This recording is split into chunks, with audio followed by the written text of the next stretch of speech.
নতুন বাড়ি কিনছেন, মনে অনেক আশা নিয়ে ৩-৪টে ফ্যাক্টর আগে ক্যালকুলেশন করে নেবেন।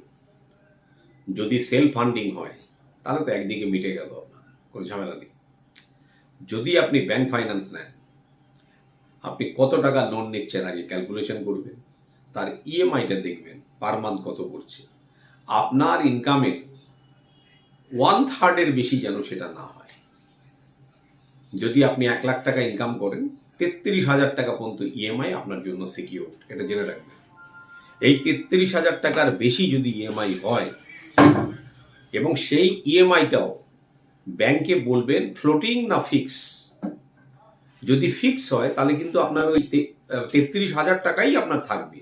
আর ফ্লোটিং নেচারে যদি হয় তাহলে কিন্তু ব্যাংক ইএমআই ধরে নিন ওই যেরকম ইন্টারেস্ট ভ্যারি করবে, ইএমআইটাও কিন্তু ওইভাবে, ইএমআইটা ঠিক থাকবে কিন্তু আপনার নাম্বার অফ পেন্ডিং ইএমআই বেড়ে যাবে। তো ওইগুলো একটু খেয়াল রাখবেন। এবারে আপনি তো ফ্ল্যাট কিনবেন, মনে অনেক আশা, অনেক উদ্দীপনা, অনেক স্বপ্ন। ৩-৪টে জিনিসকে মাথায় রাখবেন, যেটা বলে দিচ্ছি, তারপরে বাস্তু পরে দেখাবেন। প্রথমে ঘরের মাঝখানে দাঁড়িয়ে এই ফ্ল্যাটের দরজাটা দেখবেন, যেটা দিয়ে আপনি ঢুকছেন, ডিগ্রিটা যদি 215 থেকে 230 ডিগ্রি হয়, সোজা না করে চলে আসুন, নেবেন না। বলবেন না আমার এটা দরকার নেই, আমি অল্টারনেটিভ দেখি। Condition number 1। কন্ডিশন নাম্বার 2, আবার ঘরের মাঝখানে দাঁড়িয়ে যদি কম্পাস লোড করেন, কম্পাসটা লোড করে মাটিতে রাখবেন। যে দিকটায় টয়লেট আছে সেই দিকটা দেখুন 45 ডিগ্রি টু 25 ডিগ্রি আর 125 ডিগ্রি, এই 3টে জায়গাতে কোনো টয়লেট আছে কিনা। যদি থাকে, তার যথার্থ প্রতিকার না করে সেই বাড়িতে ঢুকবেন না। নাম্বার 3, দেখবেন অনেক ফ্ল্যাটই কিচেন টয়লেট পাশাপাশি ওই ড্রেনেজের জন্য। এই অপশনটা থেকে বেরিয়ে আসুন। যদি আপনার কাছে কোনো বিকল্প রাস্তা না থাকে, আপনি সেই ডেভেলপারকে বলবেন কিচেন আর টয়লেটের যে কমন ওয়াল, তার পাশে আরেকটা 1/2 ইঞ্চি 1 ইঞ্চি গ্যাপ দিয়ে আরেকটা ওয়াল করে দিতে, দুটোকে সেপারেশন করে দিন।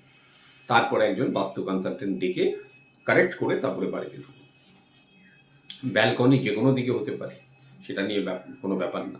অতএব ব্যালকনি নিয়ে আমরা আলোচনা করলাম না। এবার হচ্ছে ওভারহেড বাঙ্ক।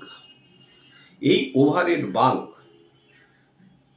0 থেকে 45 ডিগ্রির মধ্যে যদি হয়ে থাকে, সেই বাঙ্কে আপনি কিচ্ছু রাখবেন না, তাহলে কিন্তু প্লেন থাকবে ওটা, এটা মনে রাখবেন। 5 নম্বর, এবারে আপনি দেখবেন আপনার যে মাস্টার বেডরুম, সেই মাস্টার বেডরুম লোকেশন সবচেয়ে ভালো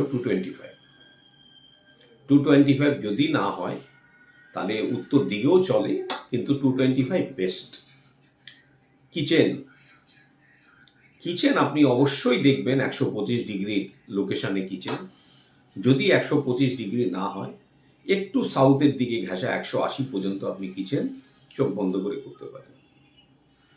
ঠিক যেদিনকে বাড়িতে প্রবেশ করবেন সেদিনকে গৃহপ্রবেশ করবেন।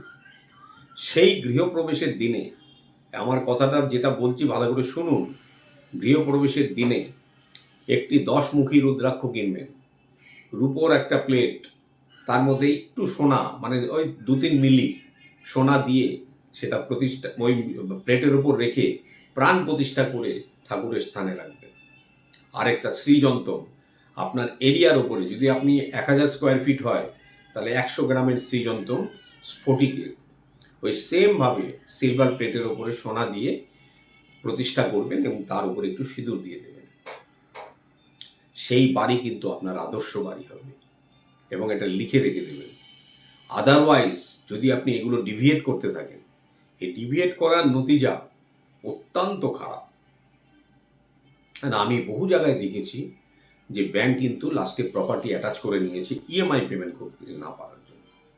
আপনি কিন্তু 1-2 মাস 6 মাস আপনি দেখবেন ইএমআই আপনার জন্য সমস্যা হবে না, কিন্তু যখনই 10 ইয়ার্স ডিউরেশনে যদি আপনি 30 লাখ টাকা নেন, তাহলে 35,000 টাকা আনুমানিক যে ইএমআই হবে, সেই ইএমআই কিন্তু আপনার জীবনকে বের করে দেবে। অতএব প্রত্যেকটা রিস্ক কিন্তু ক্যালকুলেট করে তবেই কিন্তু একটা ফ্ল্যাটের দিকে যাবে, কেন সেটা কিন্তু আপনার জীবনে আর দ্বিতীয়বার হয়তো নাও আসতে পারে। অতএব এগুলো আপনাকে প্রলোভন নানান রকম দেখানো হতে পারে, সেই জায়গা থেকে বেরিয়ে আসুন। এই জিনিসগুলোর জন্য কিন্তু বহু মানুষ আজ বাড়ি ছেড়ে শেষ পর্যন্ত ভাড়া বাড়িতে থেকেছে, এবং আমাদের এগুলো দেখা। নমস্কার।